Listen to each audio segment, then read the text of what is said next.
Hey guys, BigDog here, old school smoked meats. We're going to do a meatloaf today. So it's pretty simple. I got 2 pounds of beef. I got 2 cups of cheddar cheese. I got a quarter of a packet of beefy onion soup mix. Some butter to put in my baking dish so it doesn't stick. An egg and then some ketchup to throw on top. We're going to cook this at 425 in the oven. And we're going to, after about 45 minutes, we're going to check the temperature because you want to hit the temperature at the top of well done ground beef, but you don't want to let it go too long because that's a mistake everybody makes is they overcook it and it dries out. No bread in this, so it's keto friendly or very keto friendly. If you want to smoke it, you can start it at 250. I'd smoke it about an hour and then pull it off and then throw it in the oven and go back up to that 425. One reason we do 425 is we like around the bottom of it to get kind of crispy. And it's really good when you do that. That's a real good bite. The reason I'm saying smoke it for about an hour, hour and a half is ground beef or ground meats will really take the smoke in. And they can get real super smoky, especially on a wood smoker. So that's something we've learned through trial and error that, you want to kiss it with smoke, but you don't want it to just overpower smoke unless you just really want that, and you can. You can also wrap them in bacon. We'll do a bacon weave video at some point. But that's kind of where we're at. I'm going to kill the camera for a second, butter up this baking dish. I'm going to set my oven to 425, and then we'll pop back on while I'm mixing everything together. All right, guys. So as you can see, I got my baking dish. A lot of butter in that. We only use 2 things. It's either butter or bacon grease. And in case you're wondering, yep, I do have some saved off bacon grease in case I wanted to use it. But without further ado, I set my oven at 425. I'm going to set my baking dish over here to the side because I don't need it just yet. And I'm going to throw my gloves on and we're going to go to work on this thing. Like I said, it's not as difficult as it looks, and it's a pretty quick meal. I wish I would have put my gloves on before we started here, but I didn't. These are pretty tight. I only put gloves on. One reason I put gloves on when I'm doing raw meat is because I'm going to be mixing this stuff with my hand. Man, these are tight. Guess one size fit all didn't mean one size fits the big dog. But that's okay. We'll make it work like always. So we're going to open this up real quick. Again, 425. Now you want to take this to well done, which is 170 on the meat scale for ground beef. So I'm going to put 2 pounds in. And like I said, it's going to take probably a good hour to cook, but I like to be safe.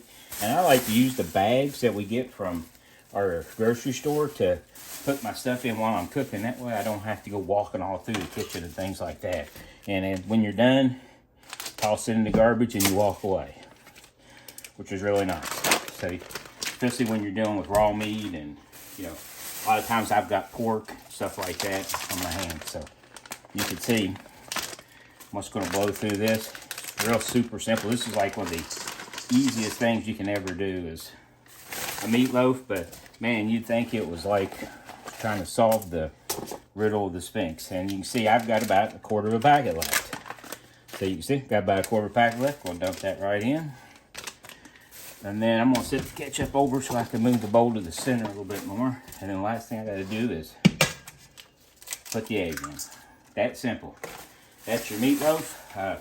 I use regular eggs, duck eggs, whatever I can get. I know eggs are kind of a big commodity right now. So we're going to dive in right now and see what we got. So basically all I do is I dive in here and I just mix it up. And I know everybody puts bread in their meatloaf and peppers. I use that beefy onion because it gives it a little bit different flavor. It has the salt and stuff already in it. You don't have to do that. You could use regular onion, you can put pepper in it. I put bacon in them before. This is really a good base meatloaf recipe. And the cheddar cheese in it is just insanely fabulous. So I would suggest, if nothing else, try it. And if you're on the keto diet, this has no bread in it. So the only thing you're going to get carbs from is a little bit from the ketchup that we put on top. And and there's a little bit in cheese, but that's all naturally occurring. And if you use like that no carb ketchup or low carb ketchup, You're right there. And all you're trying to do here, you can see, I'm hammering it out, is just get a real good mix on it. And then right towards the end, I start taking it to making a loaf with it. Now at this point, I could bacon wrap it. I could take it like this and put it in a pan, take it, put it on a smoker if I wanted to. Like I said, I'm doing mine in the oven today because I want to get, there's a lot of people that have been asking me, hey man, I'm trying to do a meatloaf, can you do one? So I want to show an oven meatloaf because smoking it is just adding that flavor to it. But like I said, no more hour and a half if you're using a wood smoker because it is going to smoke it. Now, electric smoker, we did the bologna earlier a couple months ago when I was up in Michigan. You don't get all that as much smoke in it. So, hey, you can probably get by and do it longer. You might be able to cook the whole thing at 250 and smoke it, or you might be able to crank those up to 400 or so and get them there. But put them in a dish, that way you don't make a mess, because this is ground beef and it is going to run. Now what will happen is as this cooks, that butter and stuff will just disappear and they'll get grease around it, and we'll get all kinds of good grease and stuff like that, and it'll actually crisp up these sides. And you can see all that cheese and stuff, that is through the whole thing. And I love cheese, I'm just telling you. So that's how I kind of got to doing this. So the last thing we're going to do is I'm going to throw some ketchup on top, and then we'll put it in the oven. And then at the end, when I cut it, we're going to eat it a couple of different ways. So, and I just liberal with the ketchup. Whatever you like. If you don't like a lot of ketchup, don't. Like I said, I've got these baking dishes I use all the time. You can get some half size. You can half the recipe. If you like more onion or something in it, put a little bit more of that soup mix in it. If you like less, don't. If you want green peppers, stick them in it. You want bacon in it, stick them in it. It's not really, it's just, this is a nice base. It'll taste really good when we're done. You can see, real simple. I just put my ketchup on it, and if I need to throw some more on there at the end, I will. I like them with ketchup at the end, but I also got a special thing I'm going to show you when I'm done, so you might want to stick around with that. Special little deal I do with meatloaf sometimes. So without further ado, I'm going to dump it in the oven, and 45 minutes later, I'll take a look at it.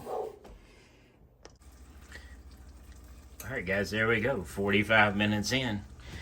It's like I said, wanted to show you what it looks like. It looks fabulous. Got to get out the temperature probe and stuff here, so just like we do when we're cooking on the smoker. So you can see, got my temperature probe in here. Go ahead and stick it right there in the middle. See if I can get that temperature. 133, 35. So still got a little ways to go. So we're holding about 144 or so. So we're gonna let her go about 15 minutes and take another look at it. All right, guys, there we go. Took about an hour to hit our 170. I'm gonna show you one trick I do. When I get a meatloaf in, you can see it looks beautiful, nice grease. You can see all the grease around the outside. So I was talking about earlier when we were talking earlier. So I like to drag it. Take a big spatula, I put it on a plate like that. That way it's out all the grease and stuff setting in it, right? So that's one thing I really like to do because it allows it so that like grease doesn't soak back in. If you look here, you can see I was talking about the crust around the bottom of it. I hope I can get a good, it's hard to see, but I hope you can see it. And all in all, it just looks really good.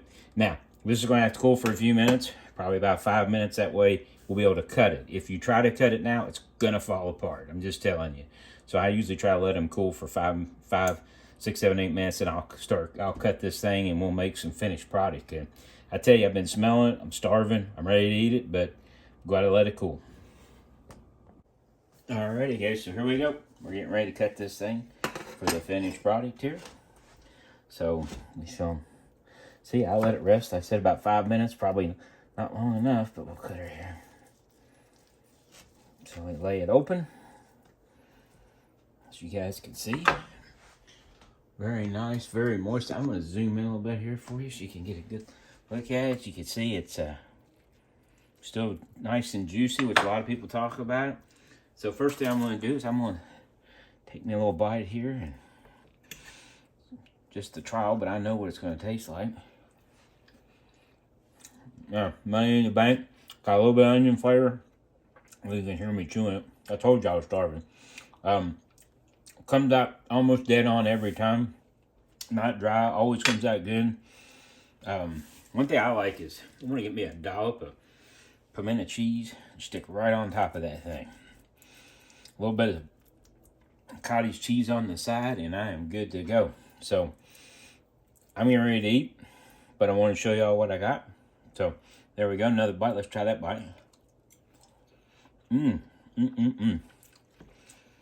you go. We also talked about the, oh my God, that was really good. Check the pimento cheese or some kind of a pimento cheese with it. Oh, it's fabulous. You can see, I wanted to show you this. See that hard, that's why I was talking about that grease and stuff really crisping that crust up. And that's what my wife will pick that off all the way around the whole thing. I got the grease dish in the back. What I'll do is I'll let that harden up. Just take my scoop and scrape it across and right into the garbage can. Cleanup's easy on it. MeatLoaf, hour and a half. Hit the like button, hit the subscribe button. I appreciate all my subscribers. We talked about how to do it if we smoke it. But bottom line is, I'm going to throw some cottage cheese on the side of this, and I'm going to knock me back some MeatLoaf.